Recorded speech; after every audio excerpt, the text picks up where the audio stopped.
Hello. I'd like to talk about how the industry seems like it's in transition, and I think this is an important topic and one that's sort of been discussed, at least from some angle. The biggest news, of course, was that Konami, creators of the amazing Silent Hill franchise and Metal Gear Solid, basically seems to be moving away from AAA development in general, and is focusing on mobile and like gambling games. And of course, the really big downside of that is that Silent Hills has been canceled. So I was super looking forward to that, especially having played the PT demo, and now I will never get to play it again. And then just to sort of twist the knife, they made it so you can't download the PT demo ever again, which is going to be very sad for me if my PS4 ever dies. And I mean, a lot of my consoles die on me after a while. So that's really bad news, but I think it's important to take a step back and look at why that is. And I think it's a sign of the industry and the changes that are happening. And I think us as core gamers, may be unhappy with them, but I think realistically, as businesses that have to answer to stakeholders, it makes sense. And of course, there's been a number of other articles. I think Square Enix was saying, "Oh, we're betting less on the console space, at least in their last fiscal reports. I think they did less, and more was like mobile and online subscriptions for their MMOs." I think there was another publisher that was saying also that they were going to focus more on mobiles. And I think the problem is, to compete in the AAA industry, it requires an enormous budget. And the other thing I was going to mention was Sega said that the Alien Isolation, which I didn't quite love as much as everyone else, but it was a really interesting and brave and different game. They announced that it only sold 2.1 million copies, and that was disappointing. I think actually that's a good place to start and say, why is 2.1 million copies upsetting? And so I think it's also, if you look at Alien Isolation, it was on PS4, PS3, PC, Xbox 360, PS3. That's 5 platforms. So, I mean, they were basically hedging their bets on the old generation and the new generation. So 2.1 million copies, divided by 5 is about 400,000 copies per platform, which is not very good. And I mean, it's probably was more geared towards, PC and current gen. So I mean, I don't really know if the numbers are in that ballpark. But like, in the PlayStation, they used to have the greatest hits, and, that was 1 million, or I don't know, maybe it wasn't 1 million, but I mean, like, selling 1 million copies is not very good in this day and age. If you look at Tomb Raider, they were saying that the last one, before they ported it to next gen, sold like 6 million copies, and they were disappointed with that. So, I mean, certainly I imagine Sega was hoping to sell 6 million copies or whatever, or more. But, so, if you look at the development budget for Alien Isolation, I mean, it was not a cheap game to make, I imagine. And so I don't really know what the development budgets are for these types of games, but let's just say that it cost about $50 million to develop, which may be a realistic figure. Again, it's hard to pinpoint, but $50 million is a lot of money, and you could easily say, oh well, if they sold 2.1 million copies at $60 a pop, well, I guess some of them are 50. I mean, well, let's just say $50 a pop. That's $100 million, and sure, that's $100 million, but the problem is that, there's the physical cost of goods, there's the, platform holder fees, with the exception of Steam, I mean, for console retail, they're probably making less than half of the cost of each unit. So then that puts them, well, let's just assume half, which I think is overly generous, but then, okay, they made their 50 million, so they should be happy, but then you have to think about the cost of the Alien license, and normally, the way these things work is, either it's a lump sum or a lump sum and a percentage of revenue, and you basically try and amortize the license over more titles, which is, I think, like at THQ, we made a sequel to The Incredibles, because I don't know if these numbers were public, but I think THQ paid something like $80 million for the license for, I don't know, 4 Pixar movies, maybe 5. So that's a lot of money. So basically they tried to make more titles. So there was The Incredibles, there's Incredibles Rise of the Underminer, there's, I think maybe they made a Cars 2 long before there was a Cars movie, like a year after Cars, the game came out, they made Cars 2. They made a second Finding Nemo game, which apparently didn't sell very well because the box art was similar and people didn't realize it was the second game. I think that's what they said in one of the meetings.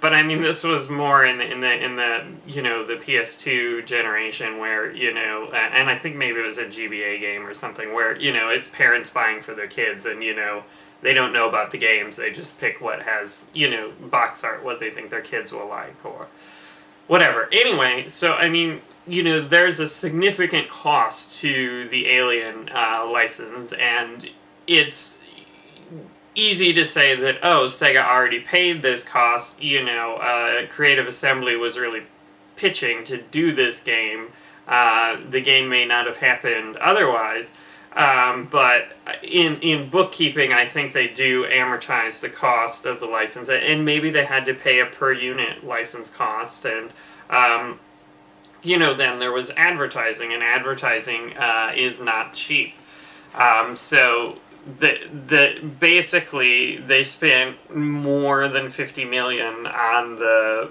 game when you include all the costs, and maybe they only made $50 million back, and then you have to think about if they just break even, that's not good enough, right?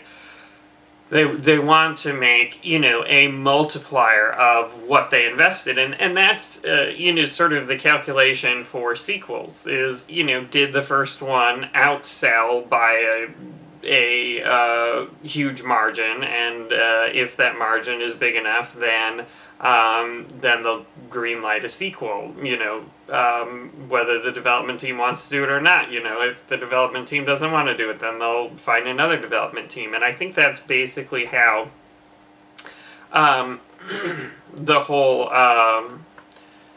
the sort of why there are so many sequels is because it's much easier to anticipate the revenue of a sequel than it is to greenlight a new project, because, Alien Isolation sold 2.1 million, it could sell 0, it could sell, and certainly the revenue stream hasn't dried up for Alien Isolation, there's discounts and whatnot, but if you look at a AAA title, it's done most of its business by now. The first, I don't know how long, maybe 6 months. The first 6 months, that's when you do all your business, and then, I doubt it's on the store, the shelves on the store like Walmart and Best Buy, and I imagine Walmart is like the biggest retailer of video games. I think I heard that a while back.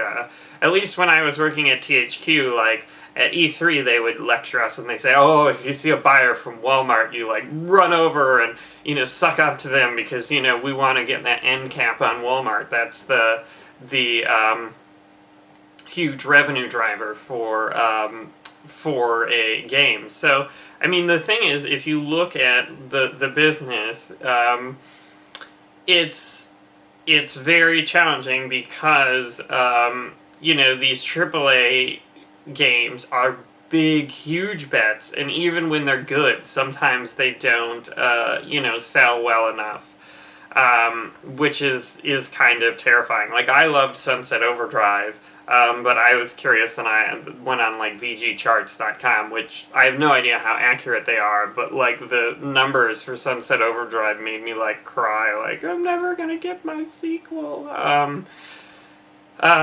And again, I don't know how accurate those are, and certainly Microsoft has a vested interest in their platform and trying to create cool exclusives. So I'm keeping my fingers crossed for Sunset Overdrive 2, but I mean it's really scary.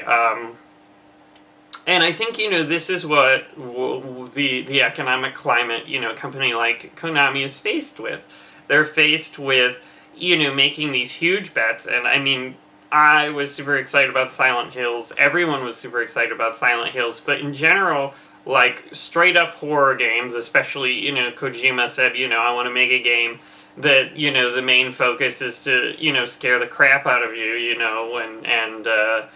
I don't know. I think he said something about, making people crap their pants or something. That's how scary he wanted the game to be. He didn't want the game to be, like, action-packed, or, I mean, like, if you look at the Evil Within, was that, oh no, that's the wrong side. The Evil Within was kind of action-y, kind of Resident Evil 4, rather than, the more unforgiving, less combat-focused, pure horror games. Which, I mean, I'm not trying to say horror games can't be accessible, but I think horror is, to some extent, a niche, and if you compare it to the AAA development, or sorry, the big blockbuster summer movies, that's what I meant to say, there's never a horror movie in the top grossing films. They don't spend, 200, 300, 400 million on creating, a horror movie. They spend that on, Fast and Furious 7 or whatever it's called, and things like that. And so, I think, Konami ran the numbers and they said, this is going to be a big game. We have a lot of big names attached to it, which I imagine are not cheap. This doesn't make sense, especially given our focus on mobile, and, that's where they're seeing, an increase in revenue. And I think the mobile is quite significant of a revenue earner, and the bets are much smaller. So, I think that I read some article that was saying, like, Warner Brothers basically made enough money off of the Mortal Kombat mobile game to justify the purchase of Midway, which is really interesting. That the mobile version of Mortal Kombat, which no one really thinks is what they're even trying to market and sell, although there's the cross promos and stuff. But I mean, I didn't find the mobile game compelling, but I mean, it's on the top grossing, so clearly some people do. And if you look at the cost of the mobile version versus the cost of the console version, I mean, there's a huge gap. I mean, the mobile version was probably like 2 orders of magnitude cheaper. And so I think it's difficult when you look at a company that has a lot of IP, and I think, popular IP can do pretty well in the mobile space because, there's that recognition, oh, I like Sonic the Hedgehog, I'm going to try this Sonic free-to-play game. Whereas, if it was a new original character, Leroy the Wombat, right, be like, no, I don't care about Leroy the Wombat. Totally trademarking that. Leroy the Wombat's all mine. Our next games will feature Leroy the Wombat. So I mean, it's a tough time, and it's weird. But basically, I think what's happening is less and less people can compete at the AAA development, and publishers are recognizing that and saying, we don't have to be profitable. We can try and do, mobile, social, free-to-play. We can try these other genres and monetization models that didn't exist previously and, make our money there, which I think is an interesting shift. And I'll talk more in the next video about sort of the ramifications of that.